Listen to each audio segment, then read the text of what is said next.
Simón Valdivieso, ex juez de lo penal en la ciudad de Cuenca. Bienvenido, Simón. En esta mañana quisiéramos hablar sobre la Fiscalía General del Estado, que se convirtió en los últimos años en una de las más visibles entidades del Estado ecuatoriano, con la conducción en general aprobada y con altísima aprobación de Diana Salazar.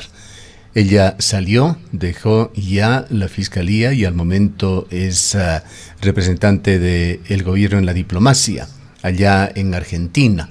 Y la Fiscalía atraviesa un momento de transición e incertidumbre. La transición de Diana Salazar fue seguida por el ejercicio de la Fiscalía de Wilson Toainga como fiscal subrogante. Él tuvo algunos problemas que no se explicaron claramente con un viaje a Brasil y allí se nombró a un nuevo fiscal temporal, Carlos Leonardo Alarcón, quien actualmente se convierte en el fiscal encargado hasta que se elija un nuevo fiscal de la Nación, mientras el Consejo de Participación Ciudadana y Control Social va lentamente definiendo un concurso público para elegir a esta autoridad titular fundamental en el Ecuador de hoy. Quisiéramos conocer su visión sobre cómo ve esta situación y las implicaciones que tiene en la Administración de Justicia en Ecuador.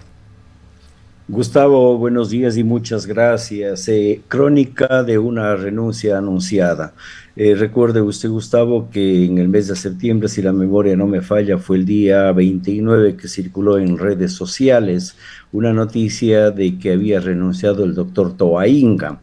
Sin embargo, eso fue desmentido, pero hoy ya es una realidad a través de esa nota comunicacional hecha desde la Fiscalía General del Estado. Efectivamente, el doctor Toainga ha jugado un papel muy importante y quiero hacer aquí un paréntesis, Gustavo, sumándome a lo que usted ya había manifestado dentro de toda esta crisis de institucionalidad que vive el país, de que dos instituciones que de alguna manera tienen mucha credibilidad son la Fiscalía General del Estado, con sus bemoles sin lugar a dudas, porque de todo da la mata. Sin embargo, la Fiscalía General del Estado, y principalmente en la época de la doctora, de su principal, la doctora, se me vaya, ya la doctora Salazar Méndez, y a la par, ¿no? Luego, cuidado, a la par el doctor Toainga, porque ese era un equipo, bien dijo usted, el doctor Toainga era el fiscal subrogante y los casos más emblemáticos que justamente fueron aquellos que de alguna manera le fortalecieron a la Fiscalía General del Estado fueron manejados indistintamente por la doctora Diana Salazar y por el doctor Toainga, y obviamente a la par la Corte Constitucional. Entonces son dos instituciones fundamentales o en las cuales el pueblo ecuatoriano confía porque tienen harta credibilidad. Entonces con el doctor Toainga, yo digo, era la crónica de una renuncia anunciada, porque ya se escuchaba entre pasillos de que realmente el doctor Toainga, frente a una petición que se le hizo, no puedo aseverar, de que se pedía una intervención en alguna institución del Estado, él se negó a hacerlo. Ahora, ¿cuál fue el argumento que el doctor Toainga vendió al país y la Fiscalía General del Estado? También era totalmente convincente y creíble.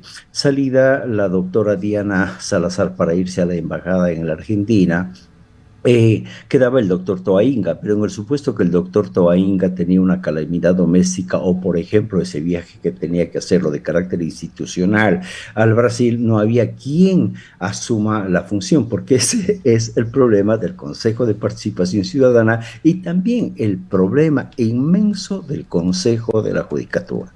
Un Consejo de la Judicatura que se ha pasado 5 años quemando los cartuchos. ¿Qué quiero decir con eso? Quemando el banco de elegibles que lo dejó el correísmo. Se ha manejado de esa manera y hoy entiendo que hasta están contratando abogados y abogadas para que vayan a diferentes judicaturas. Esa es la responsabilidad histórica de quienes formaron y quienes hicieron parte del Consejo de la Judicatura, y hoy estamos exactamente cosechando esa falta de gobierno por parte del Consejo de la Judicatura y su contaminación política que tiene y que nació así el Consejo de la Judicatura. Entonces yo creo que hay que verle así al doctor Toainga.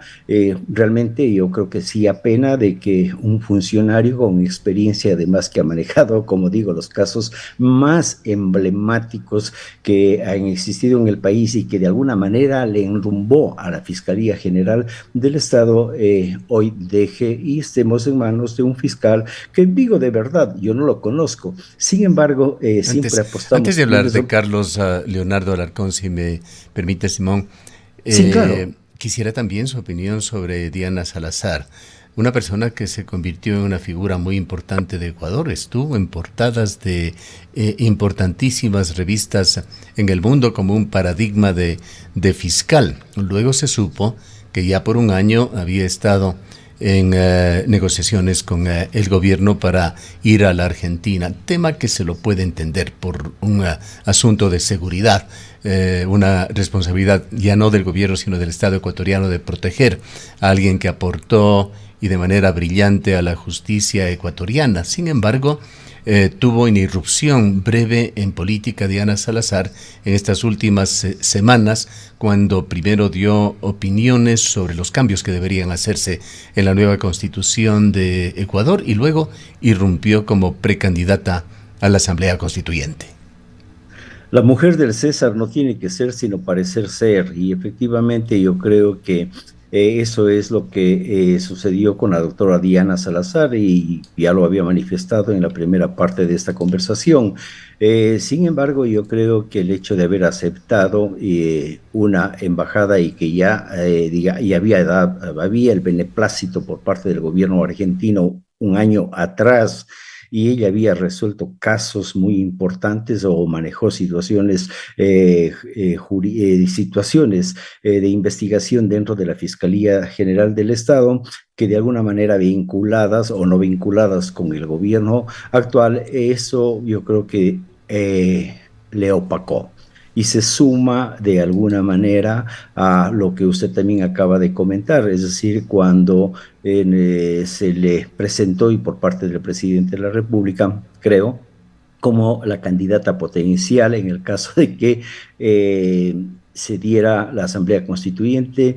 Eso también hizo ver en los sectores judiciales, en los sectores jurídicos, en quienes trabajamos dentro del mundo del sistema de justicia, de que ponía en tela de duda lo que ella había hecho y había trabajado.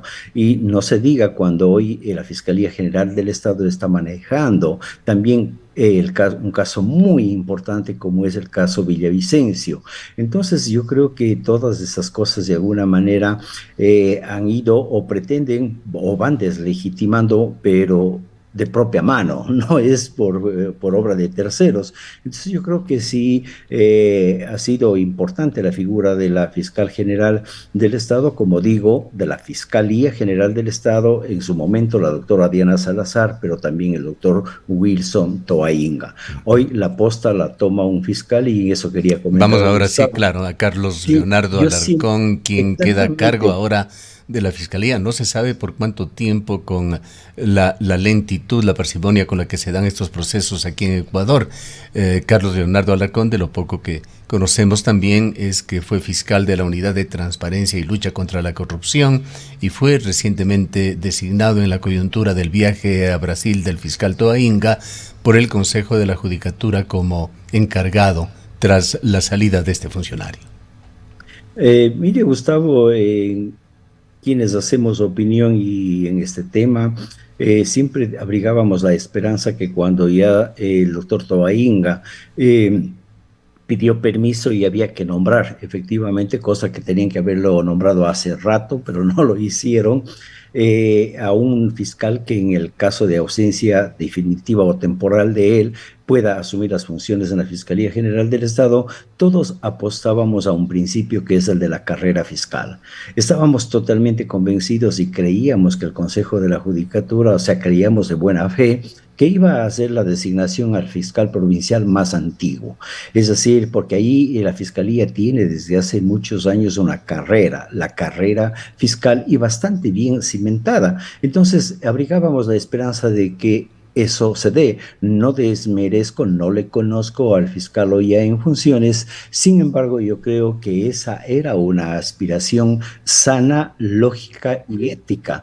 Es decir, que el Consejo de la Judicatura siga una línea constitucional, porque siempre la Constitución está hablando de la carrera judicial, de la carrera fiscal. Entonces, yo creo que esa es la forma de vender transparencia, ser claros en las designaciones. Y penosamente la designación del actual fiscal ya en funciones en reemplazo del doctor Toainga ya deja también una estela de duda porque se le atribuye un manejo político que es Es, realizado a través del Consejo de la Judicatura. es Entonces el justamente Consejo de la la Judicatura gran pregunta y el gran reto que tiene la Fiscalía de mantener no solamente una imagen, sino una praxis de independencia.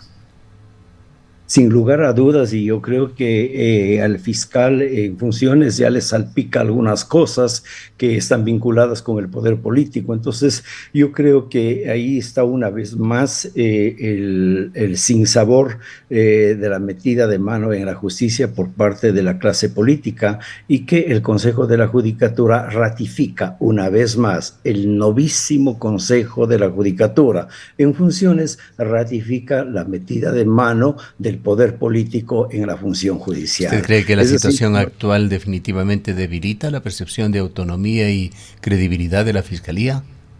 totalmente. Yo estoy totalmente convencido porque hay que reconocer que el proceso en el cual fue designada la doctora Diana Salazar y el doctor Wilson Toainga estuvo sometido a un escrutinio público, a un consejo de participación ciudadana y obviamente la sucesión que se dio del doctor Toainga a la doctora Diana Salazar estaba dentro del marco de lo constitucional primero y luego en el marco de lo legal. La falencia hubo del Consejo de la Judicatura y da la impresión que estaban esperando llegar hasta donde tenía que llegar e hicieron esa designación no sobre la base de un concurso ni sobre un orden de sucesión ni manteniendo una lógica que está en la Constitución y en el Código Orgánico de la Función Judicial que tiene que ver con la carrera fiscal, en este caso que sería un poco, mire lo que se viene haciendo en el Consejo de la Judicatura en cuanto a la Corte Nacional,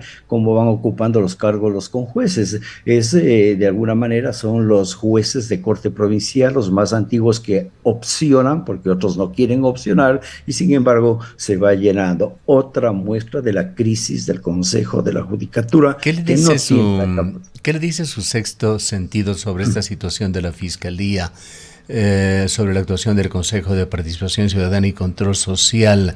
¿Cree usted que se está iniciando un momento que va a devenir en una situación prolongada de que la Fiscalía quede atrapada en un interinato?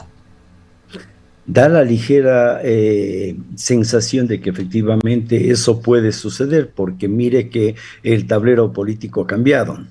Es muy diferente sería pensar en quién va a ser designado. Mire que ha dado una serie de cuestionamientos a este concurso que se demora y se demora. Eso hace notar de que la política está metida en el Consejo de Participación Ciudadana y Control Social, como históricamente ha sido. Entonces, eso nos hace ver que obviamente si el domingo era un resultado distinto. De seguro que en las próximas horas ya teníamos fiscal general.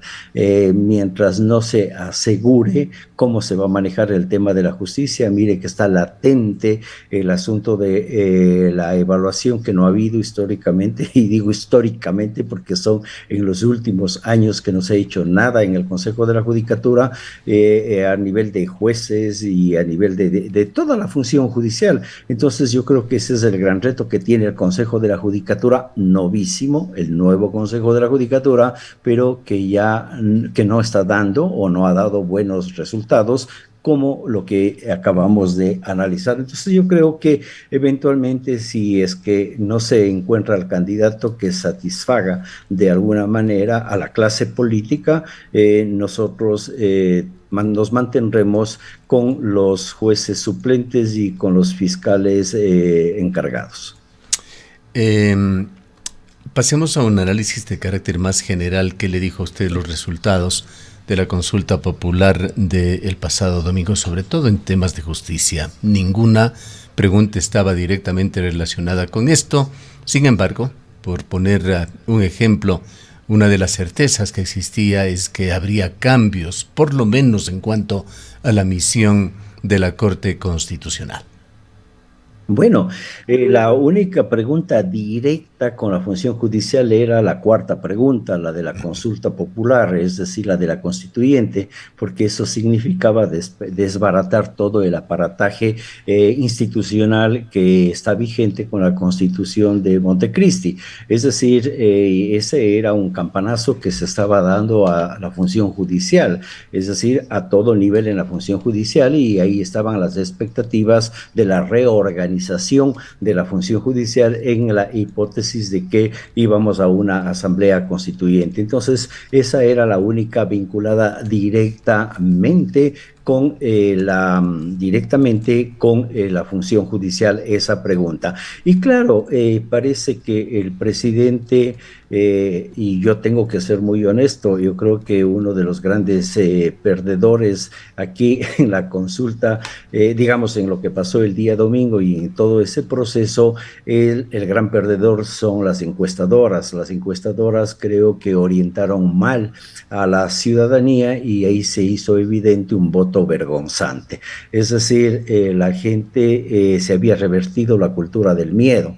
Yo creo que la gente empezó a sentir el miedo hacia el presidente, es decir, un presidente sancionador, castigador, que no dialogaba. Recuerde, Gustavo, que conversábamos con usted, y yo en eso tengo que dar enteramente la razón. Usted tiene más madurez política y mucha más experiencia en este sentido, y yo le decía que Novoa tenía una forma nueva de hacer política, pero yo no estaba diciendo necesariamente que esa era buena. Era una nueva forma de hacer, como por ejemplo no ir al diálogo, lo que pasó en Ibarra. Y también había dicho que él pasaba la historia porque era el único presidente que no dio brazo a torcer frente a un paro indígena, y que es la primera vez que la CONAI recula.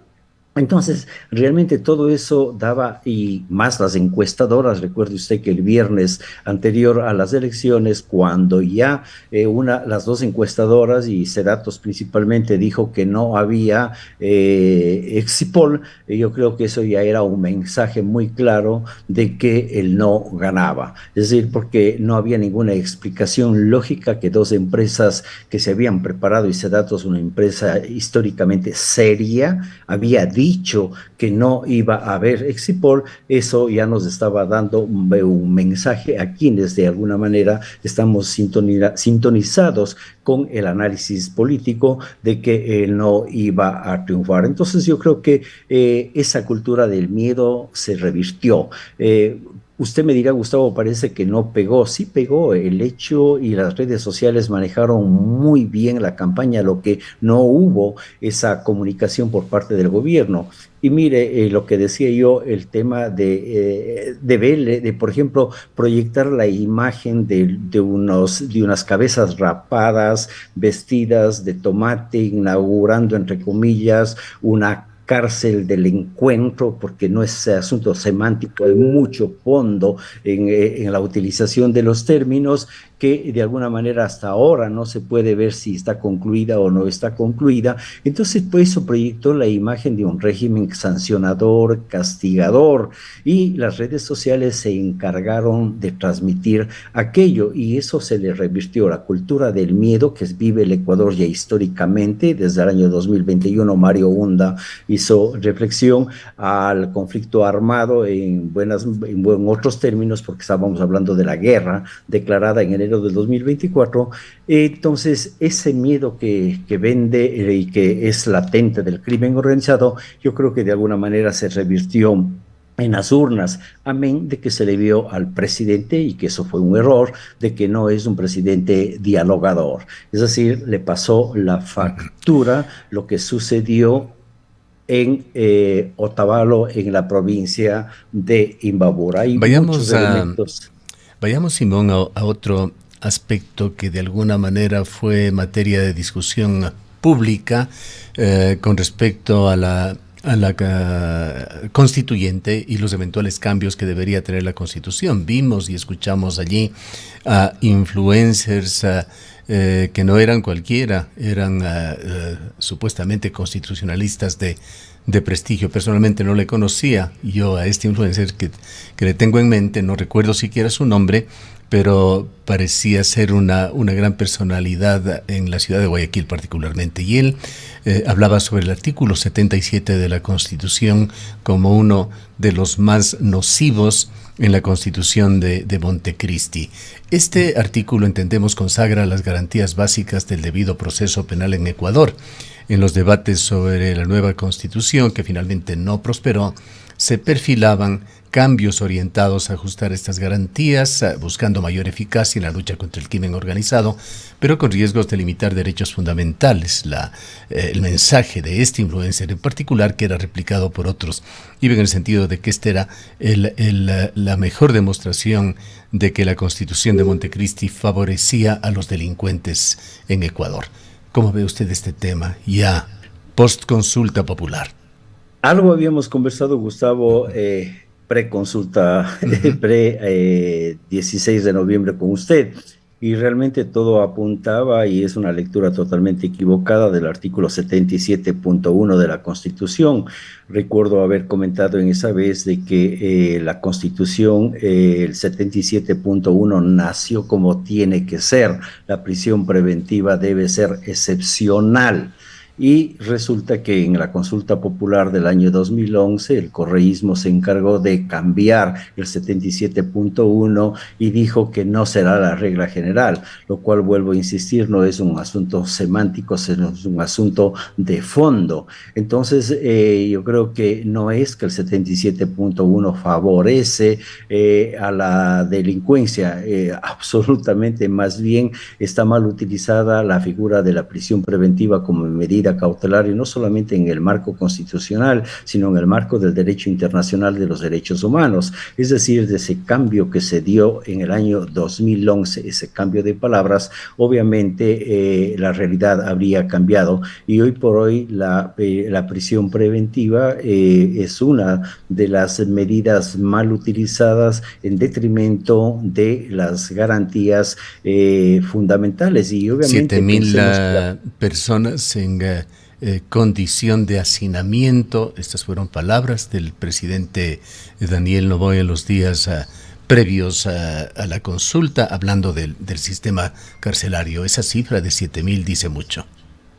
Sí, dice mucho, pero eso no es un asunto, ese es un asunto actitudinal y legal. El asunto tiene que ver y pasa por el tema de los fiscales y de los jueces frente a los casos en concreto. Y además el hacinamiento obedece a que la ley está diseñada exclusivamente para buscar la cárcel, no está diseñada para la ley como una herramienta preventiva. Eso es lo que le hace falta al Ecuador, es decir, no necesariamente la cárcel es de última ratio, lo último que debe hacerse. Y además las cárceles están diseñadas para justificar a los gobiernos en su determinado momento, es decir, le justifica al Estado como tal la necesidad de las cárceles frente a la sociedad. Esas cárceles inhumanas y nauseabundas responden de alguna manera a mostrar de la eficiencia del sistema frente al control de la delincuencia, lo cual es una equivocación porque la criminología crítica, la criminología moderna nos presenta otras vías en las cuales la cárcel sería lo último y las condiciones en que se desarrollan las personas privadas de la libertad deben ser humanas, no infrahumanas, porque ahí se pierde un derecho fundamental que es la dignidad y eso es lo que está sucediendo en el país. Entonces, decir que el hacinamiento carcelario era la necesidad para ir a una constituyente, yo no creo que tampoco justificaba, como dijimos en su determinado momento, Gustavo. Puesto todo sobre el tapete, Simón, y para terminar, ¿cómo ve usted el desarrollo, la continuidad del sistema de justicia en Ecuador? ¿Hay visos por allí? ¿Hay esperanzas de que se pueda mejorar en esa mala imagen que se tiene de la justicia ecuatoriana en términos de seguridad jurídica? Soy bastante escéptico, Gustavo, de que el Consejo de la Judicatura actúe técnicamente. No se ve al doctor Godoy, no se ve a los nuevos vocales que tengan un plan de trabajo o que, mire, ahí hay un absurdo, Gustavo, y perdón que me alargue solo unos segundos. El Consejo de Participación Ciudadana y Control Social, y me río, hizo que cada vocal tenga un plan de trabajo. Entonces, si cada vocal tiene un plan de trabajo, ¿cuándo se van a poner de acuerdo los 5 vocales que tienen 5 planes de trabajo? Entonces, mire, el origen ya nace torcido. Por lo tanto, yo no creo que el Consejo, o soy escéptico más bien, que el Consejo de la Judicatura o ya nos haya dado un mensaje, una luz de que efectivamente va a tomar al toro por los cuernos. Urge de que se llame a concursos, urge que exista evaluación de los funcionarios judiciales, digo, de todos los funcionarios judiciales, jueces y fiscales. Es decir, la función judicial está en un SOS desde hace tiempo y yo no creo que si hay el carácter político que está muy cerca, ese sesgo político muy cerca del Consejo de la Judicatura, porque no ha sido un Consejo de la Judicatura designado al margen de la influencia política, porque el Consejo de Participación Ciudadana y Control Social es eminentemente político. Entonces yo no creo que estemos a las vísperas de una nueva institucionalidad en la función judicial. Puedo equivocarme, pero como están las cosas, soy enteramente escéptico. Y quisiera simplemente concluir, Gustavo, una cuestión que me quedó latente cuando usted, refiriéndose al sistema de justicia, hacía referencia al influencer que apareció para la campaña hacia la Asamblea Constituyente. Y yo quería concluir con esto haciendo una reflexión. Yo creo que le salió al presidente el tiro por la culata, porque la política ya queda claro que por lo menos en el momento actual, con toda la realidad, es que no es de los TikToks ni de los influencers, y que aquí se debe recuperar a la juventud. Es decir, nosotros subestimamos a la juventud en esa capacidad de razonamiento.